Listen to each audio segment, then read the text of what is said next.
Hello दोस्तों। तो Asia cup 2023 में सुपर फोर का एक तरह से आगाज़ हो गया। बांग्लादेश और पाकिस्तान के गेम के साथ एक तरह से कल अगर आप देखो लाहौर से एक तरीके से सुपर फोर का आगाज़ हुआ है। और उसके बाद अगर आप देखो सारे के सारे जो मैचेस है वो कोलंबो में खेले जाएंगे, इंक्लूडिंग द फाइनल मैच। और पहले ही मैच में अगर आप देखो पाकिस्तान ने अपनी जो एक तरीके से दबदबा है वो दिखा दिया है और बता दिया है बाकी टीमों को कि इस बार वो एक तरह से फाइनल खेलने के लिए आ रहे हैं और एक तरह से प्रबल दावेदार भी होंगे एक तरह से उस ट्रॉफी को उठाने के लिए। तो उसी के बारे में एक तरह से बात करेंगे। देखिए, ये जो अभी तक एशिया कप रहा है वो पाकिस्तान के गेंदबाजों के नाम रहा है। मतलब बल्लेबाजों ने भी अच्छा किया है, बट टू बी ऑनेस्ट जिस तरह से उनकी गेंदबाजी ने बॉलिंग की है, आई थिंक साफ डिफरेंस एक तरह से दिख रहा है।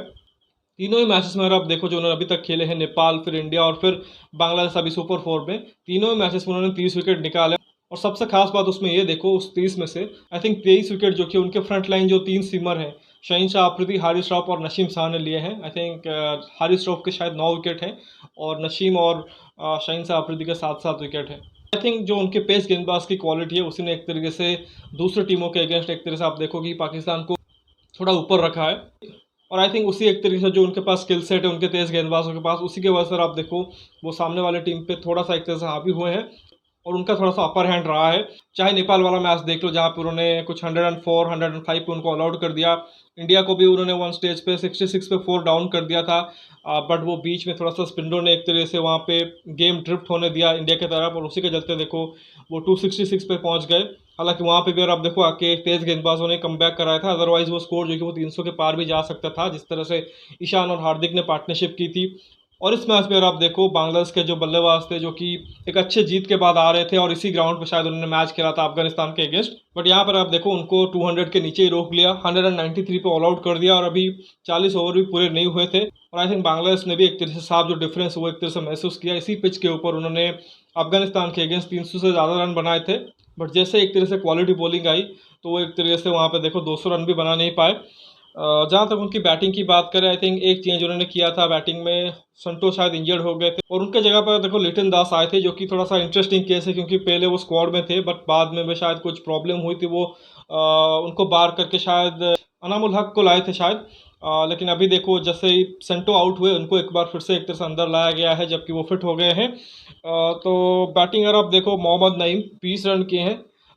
इसके अलावा मेहदी हसन मिराज जिन्होंने पिछले मैच में शतक जड़ा था, बहुत बहुत अच्छी पारी खेली थी। इस मैच में आप देखो पहले ही बॉल पे आउट हुए हैं 0 पे। लिटन दास आए, उनसे उम्मीद थी कि अच्छी पारी खेलेंगे बट उन्होंने 16 रन ही किए हैं। शाकिब ने 53 किए हैं और तवेद हृदय के 2 रन है। मुशफिकर रहीम जो उनके सबसे एक्सपीरियंस बैट्समैन, उन्होंने 64 किए हैं। और ये एक ऐसा फेज था जहाँ पे शाकिब और मुशफिकर की एक तरह से पार्टनरशिप होती है, जस्ट लाइक कि इंडियन बैटर्स ने वहाँ पे मिडिल में पाकिस्तानी स्पिनर को अच्छे से हैंडल किया था, उसी तरह से ये भी जो एक तरह से दो एक्सपीरियंस बैटर है शाकिब और मुशफिकर ने भी एक तरह से अच्छा संभाला था। बट वहाँ पर आप देखो लेटर पार्ट में एक तरह से बहुत ज़्यादा एक तरह से उसको कन्वर्ट नहीं कर पाए।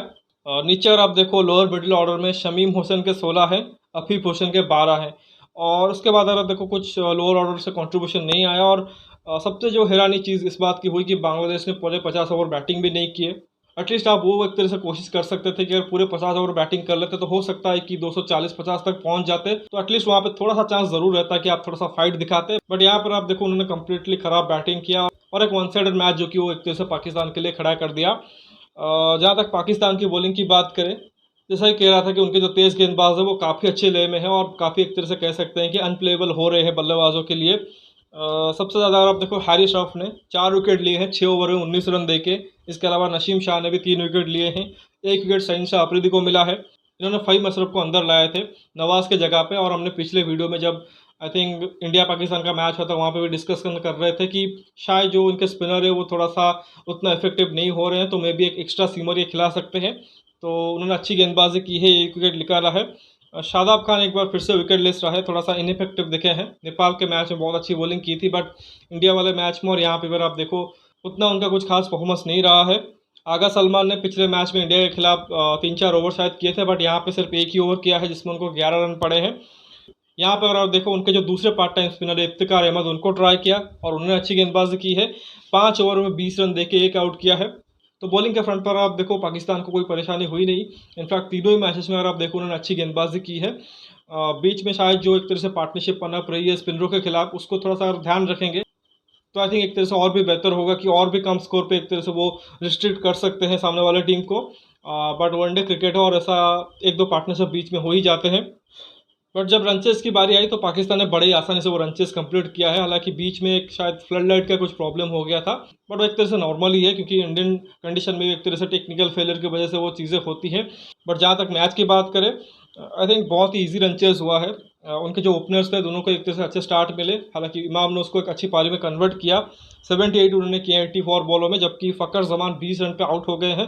तो फ़कर का भी अगर आप देखो जो स्ट्रिंग अप लो स्कोर एक तरह से चलता जा रहा है, उसको एक तरह से कोशिश करेंगे कि किसी दिन बड़ी पारी में आए।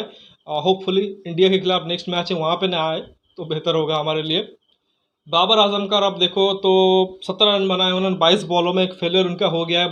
मतलब अक्सर आप ऐसा एक्सपेक्ट नहीं करते कि बाबर को ऐसे मैचेस में इजी रन चेस में फेल होते हुए, बट एक रेयर फेलियर उनका हो गया है। बाकी रिजवान अगर आप देखो नंबर 4 पे आके 63 किए हैं 79 बॉलों में, तो ये एक जो चीज़ है वो पाकिस्तान के लिए पॉजिटिव साइन है कि रिजवान जो कि नंबर 4 पे बहुत अच्छा कर रहे हैं। एक बहुत अच्छा सपोर्ट उनको बाबर के लिए मिल जाएगा। बाकी आगा सलमान 12 रन पे नॉट आउट है। बांग्लादेश के गेंदबाजों ने थोड़ी बहुत कोशिश ज़रूर की थी, बट क्योंकि वहाँ पे रन नहीं थे। अगेन वही चीज़ देखो कि श्रीलंका वाला हाल रहा, क्योंकि वहाँ पे भी अगर आप देखो जो पहले मैच में उनके पास उतने रन नहीं थे, तो उन्होंने शुरुआत में 1-2 ज़रूर आउट किए थे, बट बाद में वो रन चेस जो कि श्रीलंका ने बहुत ईजिली कंप्लीट किया था।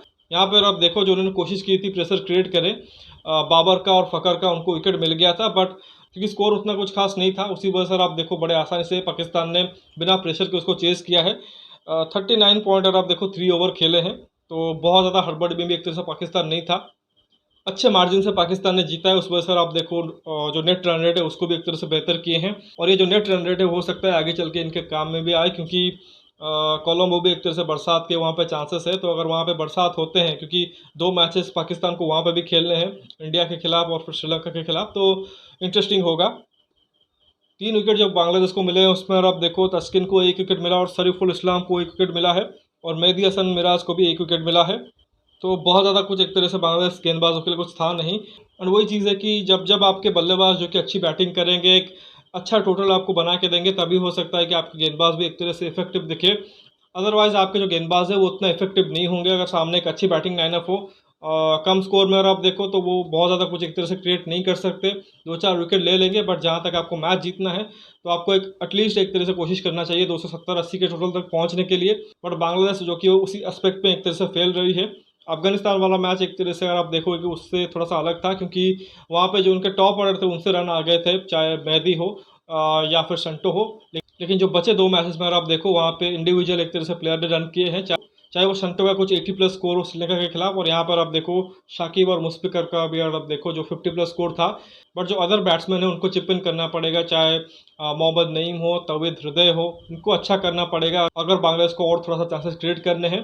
पहला मैच वो हार चुके हैं, लेकिन अभी भी अगर आप 2 मैच जीतते हो और बाकी रिजल्ट जो कि एक तरह से आपके तरफ जाते हैं, तब भी मौका है कि आप क्वालिफाई कर सको फाइनल में। तो आगे देखना पड़ेगा, क्योंकि और भी ज़्यादा इंटरेस्टिंग हो सकता है जो सुपर 4 के एक तरह से मैचेस हैं। आई थिंक अगला जो मैच है शायद 9 तारीख को बांग्लादेश और श्रीलंका के बीच है, क्योंकि 10 तारीख तो इंडिया पाकिस्तान का मैच है, तो उसके लिए इंतजार रहेगा। तो फिलहाल इस वीडियो में बस इतना ही। आशा करता हूँ कि वीडियो ज़रूर आपको पसंद आएगा। वीडियो को लाइक करिए, साथ ही चैनल को सब्सक्राइब करना भी मत भूलिए। दोस्तों तक इसे शेयर भी कर दीजिए। बाकी कमेंट सेक्शन में अपना राय रखिए, और आपको क्या लगता है कि पाकिस्तान टीम जो कि वो फेवरेट्स हैं इस बार एशिया कप 2023 के लिए, और वर्ल्ड कप के लिए भी एक अच्छी खासी उनकी प्रिपरेशन हो रही है, खासकर उनके तेज़ गेंदबाजों की। तो ज़रूर अपना राय रखिए। बाकी नोटिफिकेशन की घंटी दबा लीजिए ताकि हर एक वीडियो की अपडेट आपको टाइम पे मिलती रहे। मिलते हैं अगले वीडियो में, तब तक के लिए धन्यवाद। जय हिंद।